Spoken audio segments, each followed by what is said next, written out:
కేంద్రం రాష్ట్రం జత అభివృద్ధి జాత కేంద్ర ప్రాయోజిత పథకాలకు 24,513 కోట్లు. ఇప్పటికే 12,621 కోట్లు ఖర్చు. మిగిలిన నిధులు సద్వినియోగంపై దృష్టి.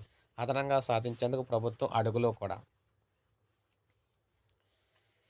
రాష్ట్ర ఆర్థిక వ్యవస్థను గాడిలో పెట్టేందుకు ఎన్డీఏ ప్రభుత్వం కష్టపడుతుంది. ఒక్కో రూపాయి సమీకరించుకుంటూ సద్వినియోగం చేస్తుంది. కేంద్ర ప్రాయోజిత పథకాల నుండి అధిక నిధులు సాధించేందుకు కసరత్తు చేస్తుంది.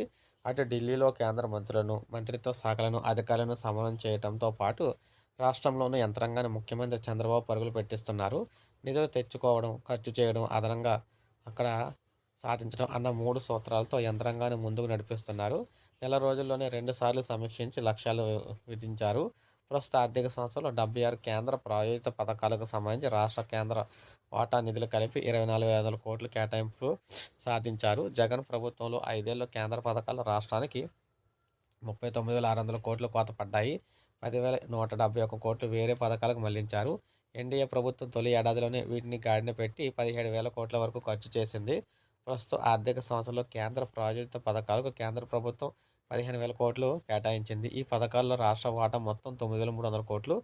ఈ ఆర్థిక సంవత్సరంలో 76 పథకాలకు మొత్తం 24,500 కోట్లు ఖర్చు చేసేలా ప్రణాళికలు రూపొందించారు. కేంద్ర ప్రాయోజిత పథకాలకు 2 తరహాల్లో అమలు చేస్తున్నారు.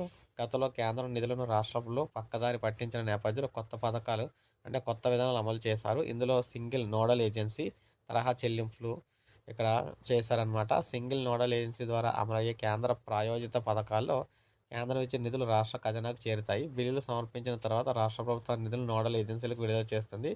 ఈ విధానం సరిగా లేదని కొత్తగా స్పర్శ మార్గదర్శకాలు కేంద్రం తెచ్చింది. ఇందులో ఉన్న కేంద్ర పథకాలకు సింగిల్ నోడల్ ఖాతా ఏర్పాటు చేయాలి. కేంద్ర వాటా నిధులు, రాష్ట్ర వాటా నిధులు ఈ ఖాతాలకు విడుదలైతే చేయాలి.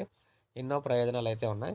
పిల్లలకు, గర్భిణులకు, బాలింతలకు పోషకాహారం అందించేందుకు ఉద్దేశించిన పోషణ్ 2.0 పథకంలో స్పర్శ కింద ఈ ఆర్థిక సంవత్సరం 1,700 కోట్లు కేంద్రం కేటాయించింది. 21 లక్షల మందికి ప్రయోజనం దక్కింది.